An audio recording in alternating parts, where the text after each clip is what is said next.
Hello students, first of all thank you for joining this video. और अगर आपने ये वीडियो ज्वाइन कर ही लिया है तो आज के इस वीडियो को देखने के बाद आपके सारे डाउट क्लियर हो जाएंगे। और अगर इन केस अगर आपका कोई भी डाउट रह जाता है तो विदाउट एनी हेजिटेशन आप नीचे कमेंट करिए और within 24 hour it's our guarantee कि हम आपको पर्सनली कनेक्ट करेंगे और आपके सारे डाउट क्लियर करेंगे। आज के इस वीडियो में हम करेंगे ज्योग्राफी का चैप्टर 1। एग्जाम्स पास हैं तो प्लीज बहुत अच्छे से वीडियो को देखिएगा, नोट्स आपको बहुत अच्छे से मिलेंगे। और अगर कोई डाउट रह जाता तो फिर हम तो हैं ही, सिंह इंस्टीट्यूट की पूरी टीम आपके साथ है। So I am Manav Singh, let's get started.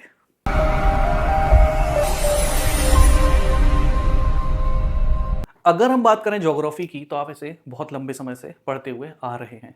Separate अगर हम देखें, ये जो सब्जेक्ट है आपको क्लास 6 से देखने के लिए मिल गया था, तो आपको बहुत सारी चीजें जो है वो ऑलरेडी रिलेटेबल होती हैं। बट इस समय इसे हम कितने अच्छे से और कितने जल्दी कवर कर सकते हैं ऑप्टिमम टाइम में एफिशिएंटली, ये कवर करने की कोशिश करेंगे। तो सबसे पहला सवाल ये आता है कि why and what is geography. तो ज्योग्राफी जो है ये अर्थ के फिजिकल फीचर्स को रीड करेगा, ह्यूमन एक्टिविटी जो अर्थ में रह रहे हैं उन फिजिकल फीचर्स के साथ में उनकी स्टडी करेगा। साथ ही साथ में जो अर्थ है और ह्यूमन एक्टिविटीज हैं उनके बीच में उनका रिलेशनशिप क्या है उसकी स्टडी करेगा।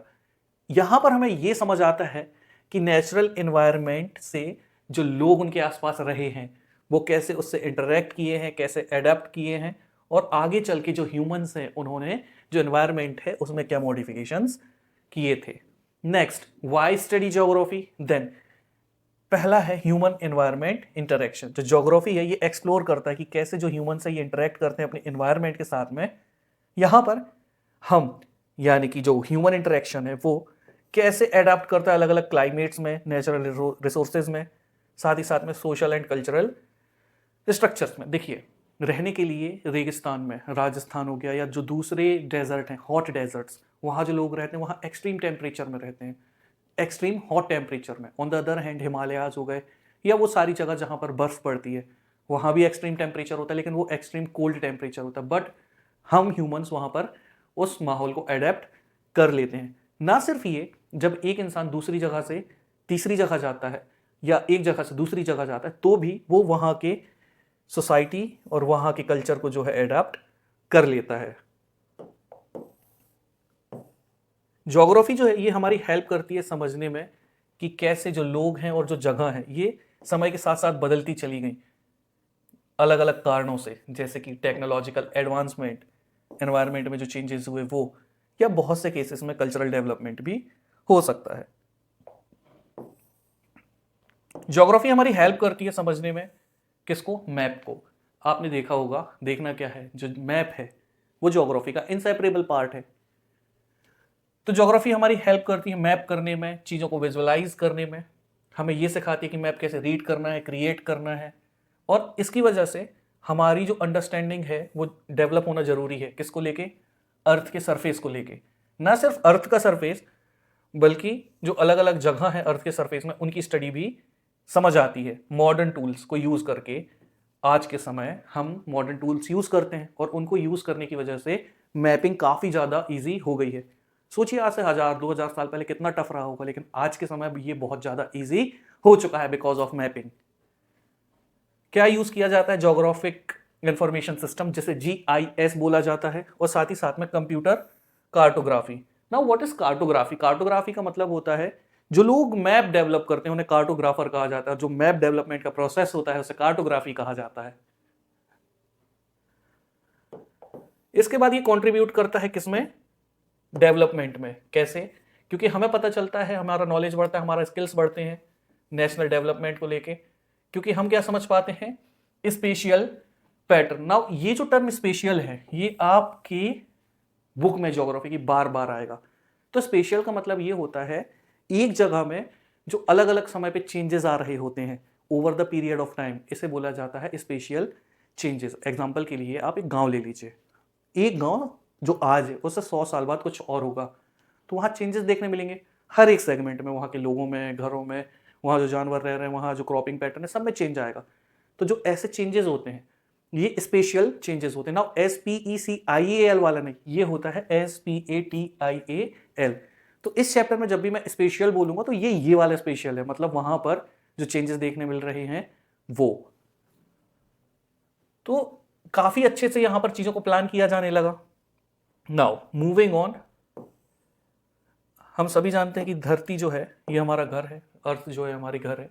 तो अर्थ को हम सिर्फ एज अ प्लैनेट नहीं ले सकते, ना सिर्फ हमारे लिए बल्कि अनगिनत जीव जंतुओं के लिए भी जो अर्थ है ये घर प्रोवाइड करती है। इसका जो सरफेस है ये भी डाइवर्स है।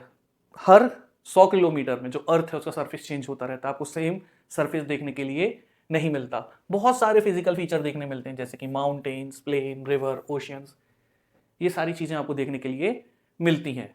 माउंटेन्स, माउंटेन्स आपको पता है ये हाई और रॉकी एरियाज होते हैं और यहाँ पर रहना चैलेंजिंग होता है। लेकिन अब ये चैलेंजिंग है तो इसका एक फायदा भी है, और वो क्या है कि यहाँ पर वैल्यूएबल रिसोर्सेज मिल जाते हैं। अब हम बात करें प्लेन्स की, तो ये जो एरियाज होते हैं ये रहने के लिए बहुत अच्छे होते हैं। जो ज्यादातर ह्यूमन बींग्स होते हैं वो कहाँ पर रह रहे होते हैं? प्लेन्स में।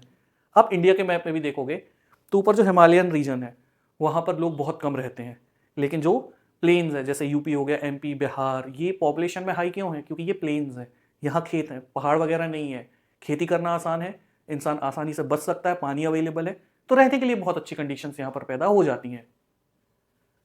तो जो प्लेन है ये अच्छा होता है किसके लिए? सेटलमेंट के लिए। फिर बारी आती है किनकी? रिवर्स की। अगर हम बात करें रिवर्स की, ये फ्लोइंग वाटर होता है जो कि मल्टीपर्पज होता है, ड्रिंकिंग के लिए, फार्मिंग के लिए, ट्रांसपोर्टेशन के लिए, और जिस तरीके से ह्यूमन स्वार्थी हो रहे हैं तो उसको एडल्ट्रेट करने के लिए, ख़राब करने के लिए, पोल्यूट करने के लिए। नेक्स्ट ओशियंस, ये बहुत बड़ी बड़ी वाटर बॉडीज़ होती हैं जिसमें आपको सॉल्ट वाटर मिलेगा, और ये अर्थ के ज़्यादातर सरफेस को कवर करके रखता है, और ये बहुत ज़्यादा क्रूशियल है। क्यों? क्योंकि जो क्लाइमेट को सबसे ज़्यादा रेगुलेट करता है तो वो कौन है? ओशियन। माउंटेन ठीक है, प्लेन ठीक है, रिवर ठीक है, लेकिन अगर क्लाइमेटिक चेंज कंट्रोल में रखने हैं तो ओशंस बहुत क्रूशियल रोल प्ले करते हैं। अब हम समझेंगे अर्थ के फिजिकल फीचर्स को। तो अर्थ के जो फिजिकल फीचर्स हैं वही है जो आप लगातार 6th क्लास से पढ़ते आ रहे हैं। यहाँ पर आपको क्या मिलेगा? Mountain, hill, valleys, plateaus, ocean, lake, desert और वाइल्ड एरियाज। अब ये जो सारे हैं ये यूनिफॉर्म नहीं होते। यूनिफॉर्म नहीं होते का मतलब, देखिए, एक जगह दूसरी जगह के जैसी सेम सिमिलैरिटीज नहीं रखती है। एग्जाम्पल के लिए अगर आप देखोगे तो जो हमारा हिमाचल प्रदेश है, ठीक है, आप वहाँ भी स्नोफॉल देखते हो। अब जो रशिया का रीजन है जहाँ बहुत ज़्यादा स्नोफॉल होती है, यूएसए का जो नॉर्दर्न पार्ट है वहाँ भी स्नोफॉल होती है, लेकिन वहाँ की ठंड में और यहाँ की ठंड में डिफरेंस होता है। स्नोफॉल वहाँ भी है, यहाँ भी है, लेकिन फ़र्क है दोनों में। क्या? यहाँ की ठंड और वहाँ की ठंड कम से कम 20 डिग्री का डिफरेंस रखती है। यहाँ पर टेम्परेचर -1, 2 जाता है, वहाँ -20, 30 डिग्री।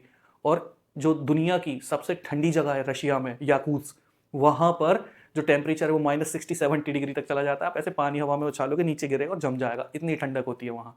तो इसी वजह से कहा जाता है कि ये जो फीचर है ये यूनिफॉर्म नहीं है और जगह टू जगह जो है ये वरी करते हैं। अब ये जो फिजिकल फीचर है ना, यही इन्फ्लुएंस करते हैं कि लोग कैसे काम करेंगे, कैसे रहेंगे और एक दूसरे के साथ इंटरेक्ट करेंगे कैसे। अब आप देखोगे कि राजस्थान में जो वहाँ का कल्चर है, वहाँ जो लोग कपड़े पहनते हैं वो अलग होते हैं। कहाँ के कपड़ों से? आप चाहे तो साउथ इंडिया से कंपेयर कर लो और चाहे तो आप नॉर्थ में जम्मू श्रीनगर से कंपेयर कर लो। ऐसा क्यों हो रहा है? क्योंकि चाहे इंटरेक्शन हो चाहे कल्चर हो, ये डिपेंड करता है कि वो किस जगह रह रहे होते हैं। तो ये बहुत ज़्यादा इंपॉर्टेंट हो जाता है कि जो लोगों का कल्चर है, जो लोगों का लाइवलीहुड है, वो फिजिकल फीचर्स में बहुत ज़्यादा क्रूशियल रोल प्ले करता है। Next, the concept of geography, home and habitat. जो अर्थ है ना सिर्फ हमारा प्लेनेट है बल्कि हमें घर देता है और काउंटलेस स्पीशीज के लिए हैबिटेट भी प्रोवाइड करता है। अगेन यहाँ आपको माउंटेन, रिवर, प्लेन सब देखने के लिए मिल जाएंगे जहाँ पर अलग अलग प्लांट और एनिमल थ्राइव करते हैं। थ्राइव का मतलब होता है फलना फूलना, बड़ा होना। एग्जाम्पल के लिए कुछ एनिमल ऐसे होते हैं जो कोल्ड माउंटेन में रहते हैं, जैसे कि पोलर बेयर हो गया, पेंगुइन्स हो गए। जबकि कुछ ऐसे होते हैं जो वार्म और फ्लैट प्लेन्स में होते हैं, जैसे कि कैमल हो गया, है ना, वहाँ स्पेशल लेजार्ड होती है, कैट भी वहाँ पर पाई जाती हैं। तो उनकी एडेप्टेशंस होती हैं, कोई ठंडे में अडाप्ट कर जाता है, कोई गर्म में अडाप्ट कर जाता है।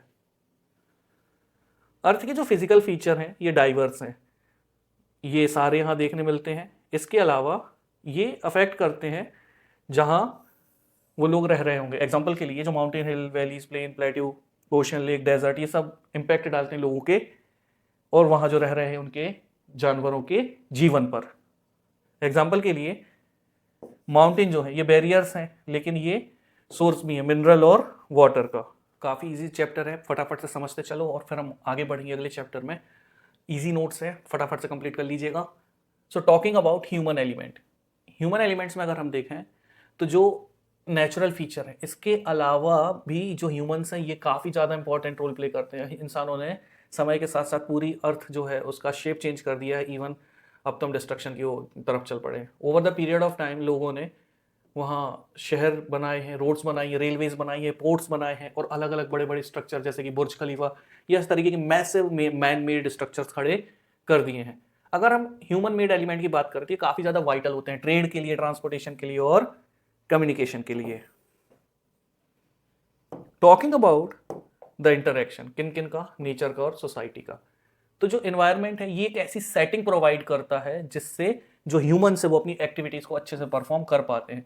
एग्जाम्पल के लिए अगर आप एग्रीकल्चर के लिए सबसे अच्छा एरिया देखना चाहोगे तो वो एरिया होता है फर्टाइल प्लेन्स, जिसकी वजह से उसके आसपास जो गांव और शहर हैं वो बस जाते हैं। मेजरली जो बड़े बड़े शहर हैं वो आज भी नदियों के किनारे बसे हुए हैं। रिवर जो है हिस्टोरिकली काफ़ी इंपॉर्टेंट रही है, क्यों? क्योंकि इन्हीं की वजह से जो ट्रांसपोर्टेशन और ट्रेड है वो हुआ करता है और इसी वजह से इसके आसपास जो है वो बड़े बड़े शहर लोकेटेड होते हैं। Now geography as an integrating discipline, जो ज्योग्राफी है ये फोकस करती है about combining information about space just like history combined information about time. देखिए हिस्ट्री क्या है, हिस्ट्री समय के साथ साथ आ रहे बदलावों को रिकॉर्ड करता है। ज्योग्राफी क्या करता है, समय के साथ साथ जो स्पेस में चेंजेस आ रहे हैं, जो फिजिकल स्ट्रक्चर्स में चेंज आ रहे हैं अर्थ की, उनको रिकॉर्ड करता है। ये एक कंप्रहेंसिव अप्रोच देता है कि कैसे दुनिया के अलग अलग हिस्से एक दूसरे से जुड़ रहे हैं और बढ़ रहे हैं एक ग्लोबल विलेज की तरफ, जहां पर कोई भी देश एक दूसरे से डिस्कनेक्टेड नहीं होगा। एडवांसमेंट हो रहे हैं ट्रांसपोर्टेशन में, जिसकी वजह से अब जो डिस्टेंसेस ये काफ़ी ज़्यादा रिड्यूस हो गए हैं और एक्सेसिबिलिटी बढ़ चुकी है। सोचिए 300-400 साल पहले जब एक व्यक्ति को एक जगह से दूसरी जगह जाना था कितना कष्ट होता था, लेकिन आज के समय क्या है, इतने मॉडर्न फैसिलिटीज़ आ चुके हैं कि आप घंटों में एक देश से दूसरे देश में जा सकते हैं। इसके बाद आए हैं टेक्नोलॉजिकल एडवांसमेंट, जैसे audio visual media, information technology. इसकी वजह से काफ़ी ज़्यादा डेटा अवेलेबल हो गया, तो आप चाहें तो कुछ भी एनालाइज कर सकते हैं। वैसे इसका एक ड्रॉबैक भी बताता हूँ, क्योंकि अब आपके पास डेटा बहुत है, तो बीइंग स्टूडेंट आपको जो प्रोजेक्ट दिए जाते हैं उसमें बहुत सारा डेटा आपसे लिखने के लिए कहा जाता है। पहले इतना डेटा ही नहीं होता था, तो बच्चों को कम परेशान होना पड़ता था। That's a secret by the way. जो टेक्नोलॉजी है ये एम करती है मॉनिटर करने में किसको, नेचुरल फिनोमिना को। पहले जो चीजें होती थी वो इतनी इजीली रिकॉर्ड नहीं हो पाती थी, मॉनिटर नहीं हो पाती थी। अब क्या है, हर एक देश, बड़े देश, हमारे जैसे, पाकिस्तान की बात नहीं कर रहा हूं मैं, दूसरों की सहायता लेके सैटेलाइट छोड़ देते, वो भी फेल हो जाती है। हमारे जैसे देश जिनके पास सैटेलाइट्स हैं, ये क्या करते हैं, ये अब इजीली जो नेचुरली सारे चेंजेस आ रहे हैं उन्हें क्या कर सकते हैं, मॉनिटर कर सकते हैं। जो इकोनॉमी में ट्रेंड चल रहे हैं, जो इकोनॉमी चेंज हो रही है, आगे बढ़ रही है, या कई केसेस में पाकिस्तान जैसी पीछे जा रही होती है, उसे भी मॉनिटर कर सकते हैं। जो सोसाइटी के पैरामीटर हैं उसे भी इफेक्टिवली समझ सकते हैं। ज्योग्राफी जो है बहुत सारे नेचुरल और सोशल साइंसेस को एक दूसरे से कनेक्ट करती है, और जब ये एक साथ में काम करते हैं तो दुनिया की समझ ज़्यादा आसान हो जाती है। कहने का मतलब ये है, when you connect natural science with social science, तो हमें दुनिया आसानी से समझ में आती है। कैसे? देखिए, आप ज्योग्राफी पढ़ रहे हैं, आप ज्योग्राफी पढ़ते समय उसी समय की अगर हिस्ट्री भी पढ़ते हैं तो क्या होगा, एक नेचुरल साइंस को आप कनेक्ट करेंगे सोशल साइंस से, तो आपको बहुत इजीली समझ में आएगा कि आसपास की दुनिया में उस समय क्या चेंजेस हो रहे थे। ज्योग्राफी जो है ये एम करती है कि वो समझ सके किनको, रिलेशनशिप को, relationship between phenomena and various part of the world. अलग अलग जो फिनोमिना चल रहे होते हैं वो दुनिया में अलग अलग किस तरीके से होते हैं, उन्हें समझने की कोशिश करता है कौन, ज्योग्राफी। कैसे? अगेन एक एग्जांपल से समझते हैं। कई ऐसे प्लांट्स होते हैं जो एक कंट्री में किसी अलग टेम्परेचर में उगाए जा सकते हैं, किसी और देश में वो किसी अलग टेम्परेचर में उगाए जा सकते हैं। नो डाउट जो प्लांट है वो उस हिसाब से एडेप्टेशन करता है, लेकिन इसी सब की स्टडी में ही तो ज्योग्राफी हेल्प करता है।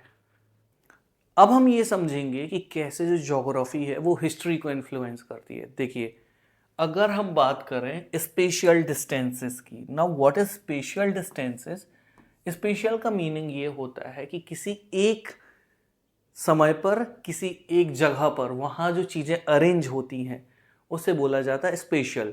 जैसे मैंने एक एग्जांपल में आपको ऑलरेडी समझाया था कि अगर एक गांव है, वहाँ का जो अरेंजमेंट है उस समय पे जो हम देख रहे हैं तो वो एक स्पेशल कैटेगरी में जाएगा। और यहाँ हो रही है बात स्पेशल डिस्टेंसेस की, एग्जांपल से और समझ में आएगा आगे चल के।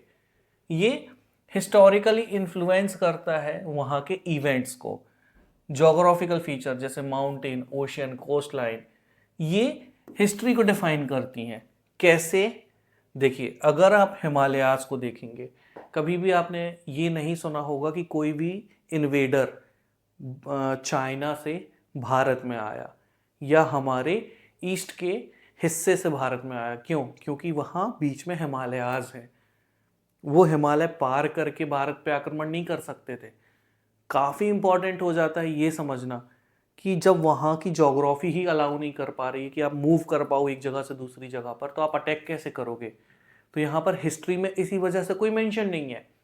But when it comes to north west, जो पाकिस्तान के पास वाला एरिया है शुरू से सर तक, खैर वहाँ से जो इंट्रूडर हैं वो आ सकते थे, अटैक कर सकते थे, लड़ाई झगड़े कर सकते थे, तो वो वहाँ से आए। मुगल्स की मैं बात कर रहा हूँ, तो उन्हें वहाँ से आने का रास्ता मिला।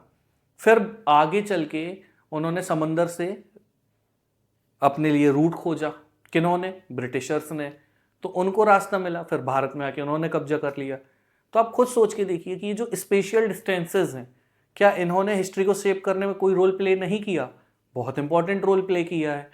तो that's why it is sad that special distances have historically influence significant events. I hope आप समझ गए होंगे। Temporal dimensions in geography. देखिए, जो ज्योग्राफिकल इवेंट है ये समय के साथ साथ बदलते रहते हैं और हम इन्हें इजीली समझ सकते हैं। सिर्फ हमें ऑब्जर्व करना है कि वो कब हुए। बदलाव आते रहते हैं लैंड फॉर्म्स में, क्लाइमेट में, वेजिटेशन में, इकोनॉमिक एक्टिविटीज में, कल्चर में और हिस्टोरिकल ट्रैजेक्टरीज में, मतलब हिस्ट्री में जो चेंजेस आते रहते हैं। अब कहने की कोशिश क्या करी जा रही है यहाँ पर ये कहने की कोशिश की जा रही है कि अगर आप टाइम को कन्वर्ट कर दो स्पेस में एंड वाइस वर्सा, मतलब स्पेस को कर दो टाइम में कन्वर्ट, तो आपको रिलेशनशिप समझ आ जाएगी अलग अलग लोकेशंस की। तो लोकेशंस अगर समझनी है तो टाइम को स्पेस में या स्पेस को टाइम में कन्वर्ट कर दो। नहीं समझ आ रहा मैं क्या बोल रहा हूं? एग्जाम्पल से समझते हैं। देखो, जो अर्बन ग्रोथ है हो रही है, जो गांव है धीरे धीरे शहरों में विकसित हो रहे हैं और लास्ट सेंचुरी में ये काफी तेजी से हुआ है। अब अगर हम मैप ले लें और समझने की कोशिश करें कि समय के साथ साथ जो गांव हैं वो कैसे शहरों में तब्दील हो रहे हैं और जो छोटे शहर हैं वो बड़े शहरों में तब्दील हो रहे हैं, तो यहाँ हम क्या कर रहे हैं? We are converting time into space. एक ग्रेजुअल टाइम को हम जगहों से कनेक्ट कर रहे हैं, एक गांव को शहर में और एक शहर को बहुत बड़े शहर में कन्वर्ट कर रहे हैं। We are converting time into space.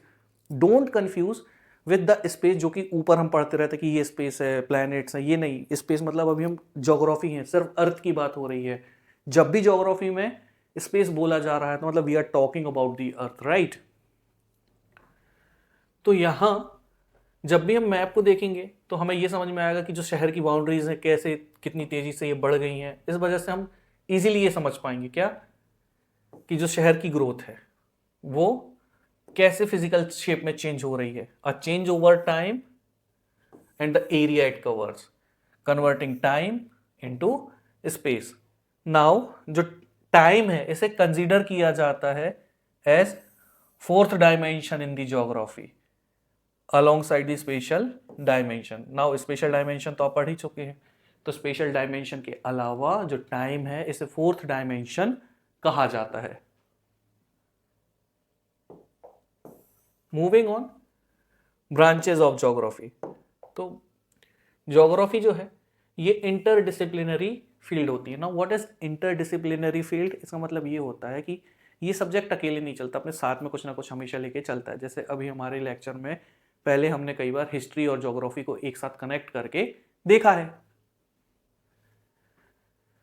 अब ज्योग्राफी को अगर हम पढ़ें तो यहां आपको दो अप्रोचेस देखने मिल जाएंगी। कौन कौन सी? एक सिस्टमैटिक और दूसरा रीजनल। सिस्टमैटिक ज्योग्राफी की बात करें हम तो यहां पर जो पॉलिटिकल बाउंड्रीज हैं देशों की, उनकी बात नहीं होती। यहां मेजर फिजिकल नेचुरल फीचर जो होते हैं उनकी बात की जाती है, जैसे नेचुरल वेजिटेशन, जैसे रेन फॉरेस्ट कहाँ कहाँ पर है, मॉनसून रेन फॉरेस्ट कहाँ पर है, जो सॉफ्टवुड कॉनिकल फॉरेस्ट हैं ये आपको कहाँ देखने मिलेंगे। ऑल इन ऑल देशों की बाउंड्री, राजनीति, इंसान, ये सब सरदर्दी नहीं। सिस्टमैटिक ज्योग्राफी में आपको बस एक बात ये समझ आएगी कि जो फिजिकल ज्योग्राफी है वो कैसी है, रेन फॉरेस्ट कहाँ है, समंदर कहाँ है, पहाड़ कहाँ है, ये सारी चीज़ें जो जाती हैं किस में जाती हैं, सिस्टमैटिक ज्योग्राफी में।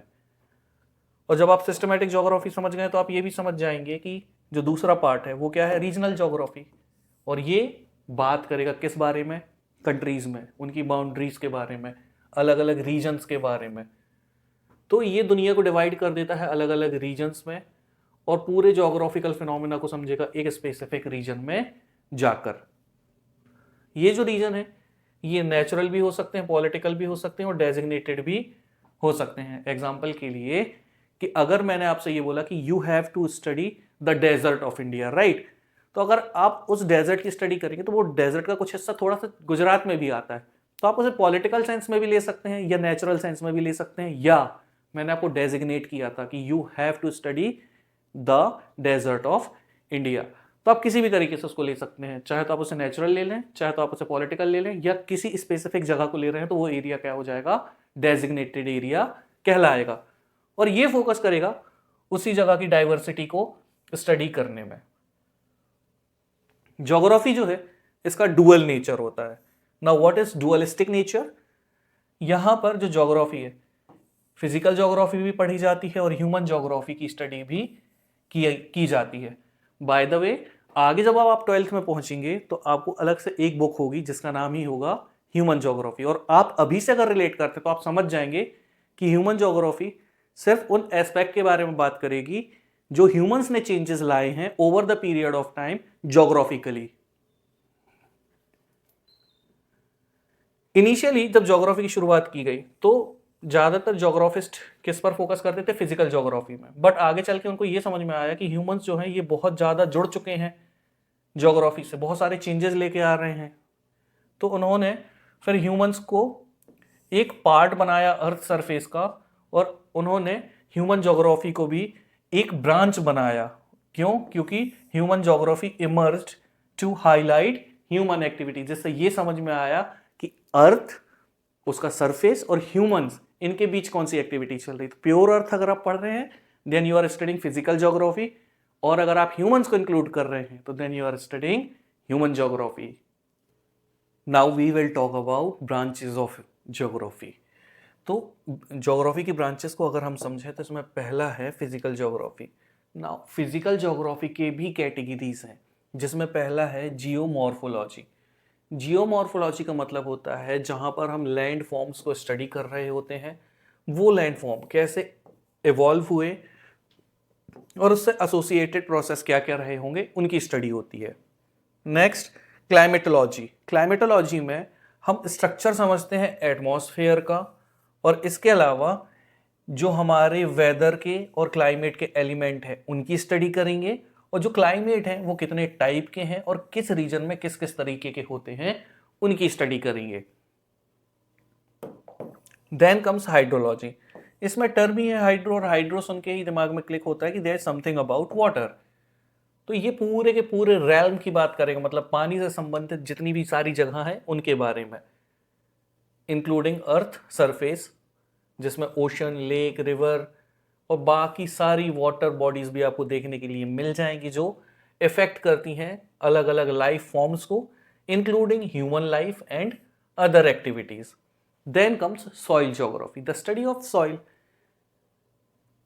कैसे सॉइल बनी, सॉइल कितने तरीके की होती है, इनकी फर्टिलिटी कैसी होती है, डिस्ट्रीब्यूशन कैसा होता है, ये सभी आपने आपकी पिछली क्लासेस में सॉइल ज्योग्राफी पढ़ी है, जिसमें आपको एल्यूवियल सॉइल मिल जाएगी, ब्लैक सॉइल मिल जाएगी, रेड येलो सॉइल मिलती थी, ये सब उसी का पार्ट था। बट जब आप वो पढ़ रहे थे तब आपको ये पता नहीं था कि ये सॉइल ज्योग्राफी है।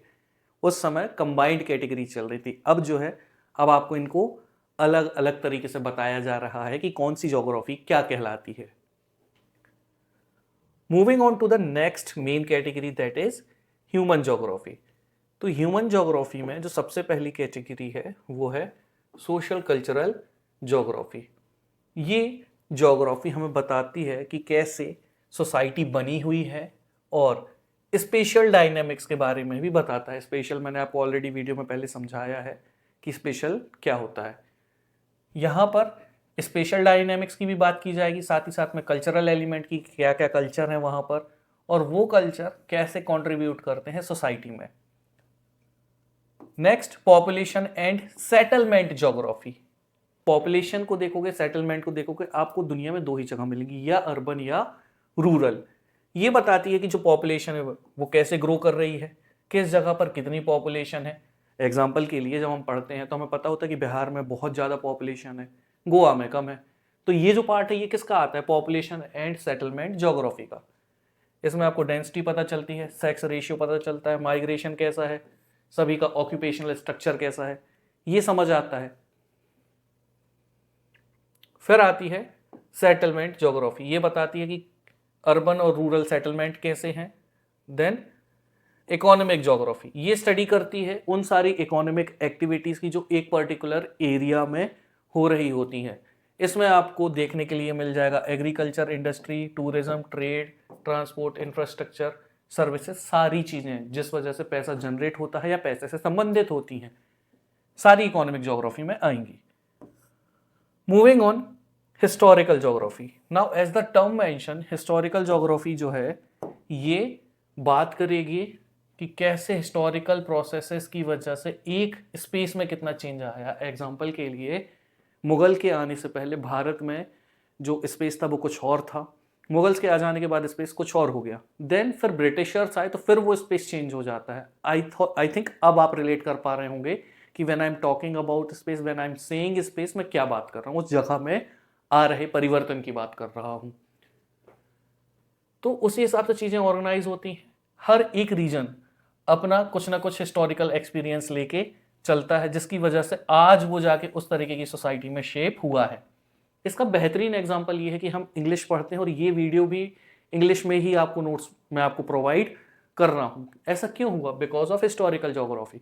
ब्रिटिशर्स आए, हमने ब्रिटिशर्स से वो चीज़ें सीखी जो ब्रिटिशर्स से हमें ठीक लगी, तो ये भी उसी का पार्ट है। और इसी वजह से हम आज जो प्रेजेंट डे स्टेटस अचीव किए हैं उन्हीं हिस्टोरिकल एक्सपीरियंसेस की वजह से किए हैं। इसके बाद है the geographical feature also experience temporal changes and these forms the concern of historical geography. कहने का मतलब ये, टेम्पोरल चेंजेस का मतलब होता है धीरे धीरे आ रहे समय के साथ बदलाव को बोला जाता है टेम्पोरल चेंज।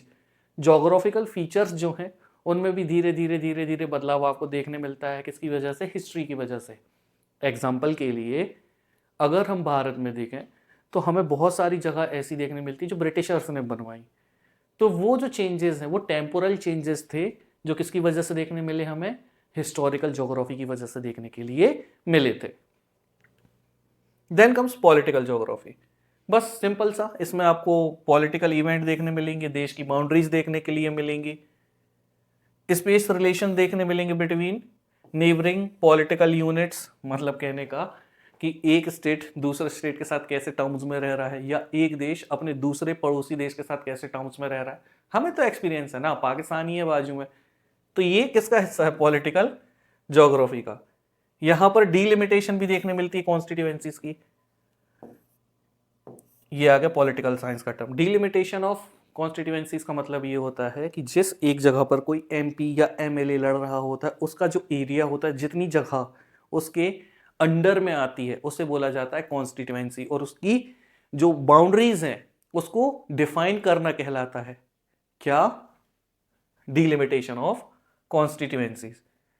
इलेक्शन सिनारियोज यहां होते हैं and develop a theoretical framework to understand the political behaviour of the population. Simply कहीं ना कहीं पॉलिटिक्स से जो भी इंफ्लुएंस होता है वो हमें देखने के लिए मिलता है। Moving on, biogeography. यहां पर आपको कनेक्टिविटी देखने मिलेगी between physical geography and human geography, जिसकी वजह से जो चेंजेस हमें देखने मिले हैं किन में? बायोडाइवर्सिटी में। क्या चेंजेस देखने मिले हैं? तो इसी से इसकी ब्रांच निकल के आती है। पहली है प्लांट ज्योग्राफी। नाउ जो स्पेशल पैटर्न में चेंज आया है नेचुरल वेजिटेशन के और हैबिटेट्स के, इसे ही बोला जाता है प्लांट ज्योग्राफी। सब साधारण शब्दों में समझाता हूँ। एक जंगल है, वहाँ ह्यूमंस पहुंचे, उन्होंने उस जंगल को काट दिया। अब वहाँ पर हो सकता है वो कुछ इकोनॉमिक एक्टिविटी करें या कुछ भी हो सकता है, बट वहाँ पर एक चेंज तो देखने मिला। वहाँ एक स्पेशल, दैट इज कौन सा स्पेशल? स्पेशल ये स्पेस वाला है ना, वहाँ की जो जगह थी वो पूरी बदल गई। वहाँ स्पेशल पैटर्न में चेंज देखने मिला। जहाँ जंगल होता था अब वहाँ फैक्ट्री हो सकती है, गांव हो सकता है, सड़क हो सकती है, फ्लाईओवर हो सकता है, कुछ भी हो सकता है।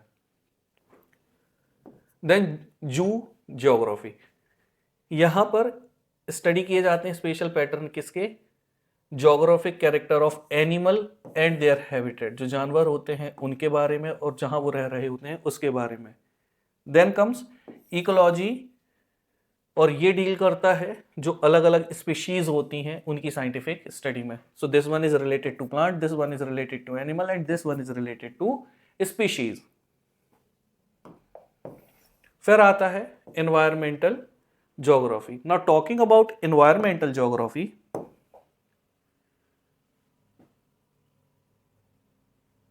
यहां पर बात होती है वो सारी एनवायरमेंटल प्रॉब्लम्स के बारे में जो ह्यूमंस की वजह से क्रिएट की गई हैं, और इसी वजह से इसका नाम भी है एनवायरमेंट ज्योग्राफी। प्रॉब्लम बहुत सारी आपने पढ़ी होंगी, पॉल्यूशन चैप्टर आप बहुत बार पढ़ चुके होंगे। मेजरली क्या क्या मिलता है? लैंड डिग्रेडेशन, पॉल्यूशन, और जो कंजर्वेशन है उसको लेके, कंजर्वेशन मतलब चीज़ों को बचाना, उसको लेके जो भी कंसर्न है लोगों के उसके बारे में। देन अगर हम रीजनल अप्रोच के हिसाब से देखें तो ब्रांचेस कौन कौन सी होती हैं ज्योग्राफी की? तो regional study, that is area studies. इसमें आपको क्या मिलेगा? मैक्रो, मीजो और माइक्रो। इनके लिए easy term, macro means large, meso means medium और माइक्रो मीन्स स्मॉल, राइट? ये इनके लिए टेक्निकल टर्म्स हैं। Then comes regional planning comprising rural and town और अर्बन प्लानिंग। कुल मिला के रीजन के बारे में प्लान करना, उस रीजन को डेवलप करना, उस रीजन का एनालिसिस करना, ये सभी आते हैं ब्रांचेस ऑफ ज्योग्राफी में बेस्ड ऑन रीजनल अप्रोच। अब इसमें आपको दो एस्पेक्ट ऐसे मिलेंगे जो हर एक डिसिप्लिन में कॉमन है। पहला है फिलॉसफी। नाउ फिलॉसफी में क्या क्या है? ज्योग्राफिकल थॉट्स हैं, और इसके बाद जो इंटरेक्शन है between humans and the land, ये पार्ट होगा किसका? फिलॉसफी का। वंस अगेन आप अगर देखोगे तो हर एक डिसिप्लिन में दो एस्पेक्ट आपको कॉमन मिलेंगे, एक फिलॉसफी, दूसरा मेथड एंड टेक्निक। फिलॉसफी के दो सब पार्ट हैं, एक ज्योग्राफिकल थॉट और दूसरा land and human interaction. Moving on to the methods and techniques, तो यहां पर पहला आपको मिलेगा cartography. Cartography, map making is called cartography, and here it is written cartography including computer, means the map designing through a computer. Then comes quantitative techniques, statistical techniques। कुल मिला के नंबरों का यूज करके जब डेटा आउटपुट निकाला जाता है, 10th में आपने स्टैटिस्टिक्स पढ़ा होगा, नंबर्स होते हैं, मीन, मीडियन, मोड आप निकालते हैं। ऐसे ही बड़े बड़े नंबर्स को यूज करके जब एक आउटपुट निकाला जाता है तो it is called quantitative technique या फिर statistical approach. Then field survey method, जो फील्ड्स होती हैं वहां पर जाके सर्वे किए जाते हैं।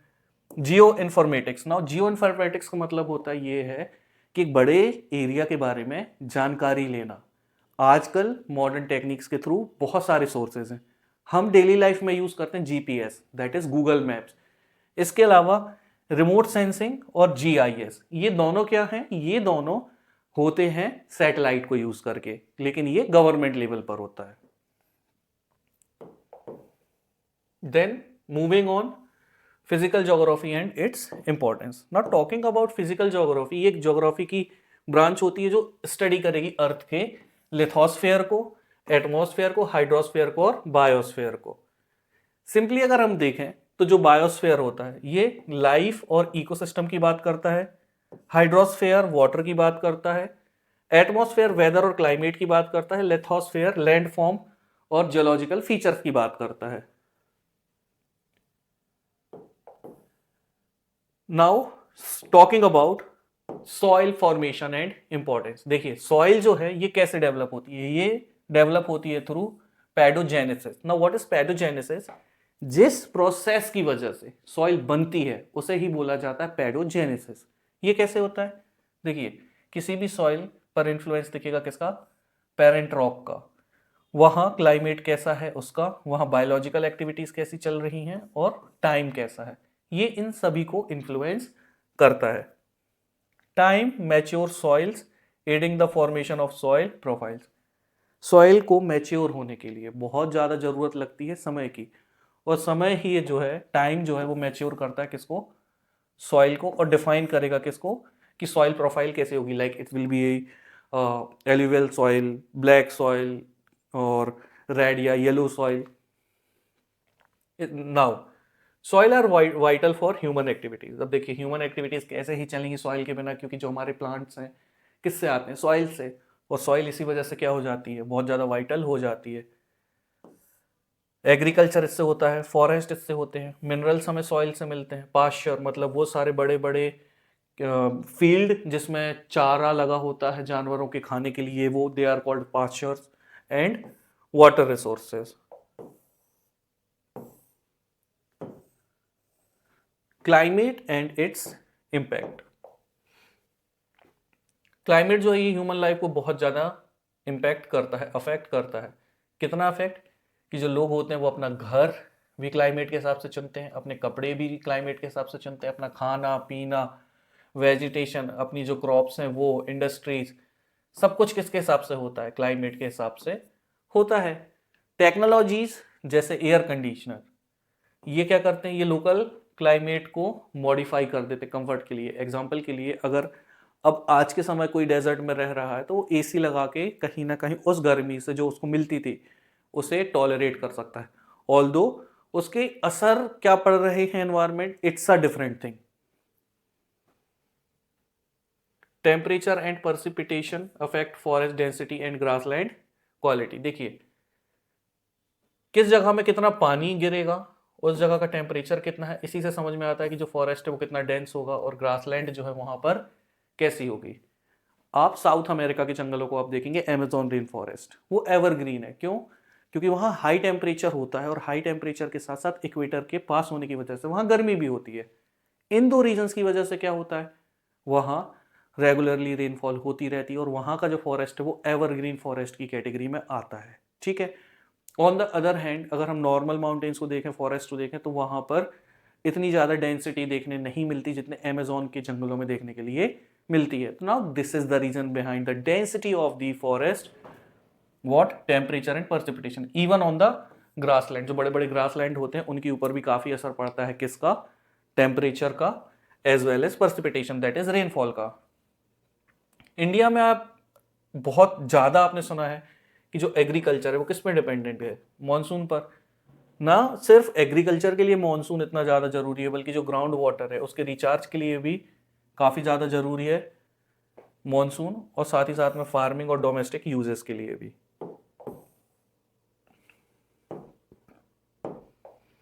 Ocean and soil resources. Oceans, अगर आपसे कभी कोई एक सवाल पूछे कि कोई ऐसा पार्ट बताओ जिसमें सबसे ज़्यादा लाइफ है, तो आंसर इट एज ओशियन, क्योंकि जितना जितना जीवन ओशियन में है इतना बाहर कहीं भी नहीं है। सबसे ज़्यादा जीवन अगर कहीं पर है तो वो है ओशियंस में।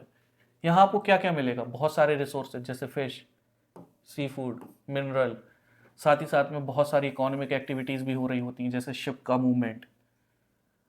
सॉइल रिन्यूएबल रिसोर्सेज, ये जो हैं ये इम्पैक्ट करते हैं एग्रीकल्चर को, और हैबिटेट देते हैं किसके लिए? प्लांट्स के लिए, एनिमल्स के लिए, माइक्रो ऑर्गेनिजम्स के लिए।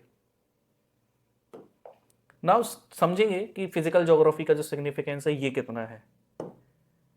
फिजिकल ज्योग्राफी जो है ये हेल्प करती है in evaluation and managing natural resources. Natural resources को कैसे मैनेज करना है, कैसे एवेल्युएट करना है, ये इजीली समझ में आ जाता है फिजिकल ज्योग्राफी में। ये लिंक प्रोवाइड करता है किन के बीच में? एक फिजिकल एनवायरनमेंट के बीच में, दूसरा ह्यूमंस के बीच में, ताकि सस्टेनेबल डेवलपमेंट हो सके। मॉडर्न टेक्नोलॉजी जो है इसके यूज के साथ में आजकल काफ़ी ज़्यादा तेज़ी से एक्सेलरेट हो चुका है क्या रिसोर्सेज का यूटिलाइजेशन, जिसकी वजह से इकोलॉजिकल इम्बैलेंसेस क्रिएट हो गए हैं। एग्जाम्पल के लिए आजकल एक एग्जाम्पल से समझाता हूँ। पहले फिशिंग होती थी तो लोगों के पास बहुत मॉडर्न शिप्स नहीं होते थे।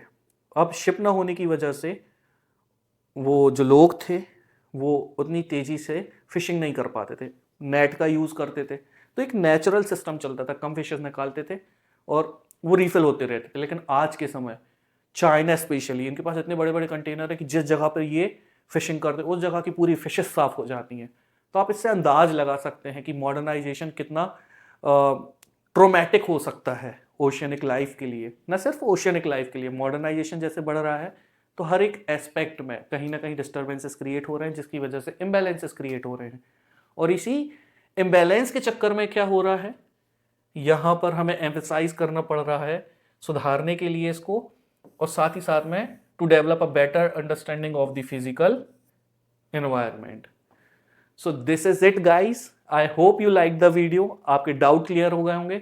स्टिल जैसा मैंने आपको बताया था, अगर आपके कोई भी डाउट रह गए हैं तो comment down below, we will connect to you within 24 hours और आपको रेजोल्यूशन हम प्रोवाइड करेंगे ताकि आपके एग्जाम आप अच्छे से अटेम्प्ट कर पाएं। सो this is Manav Singh signing off, all the best.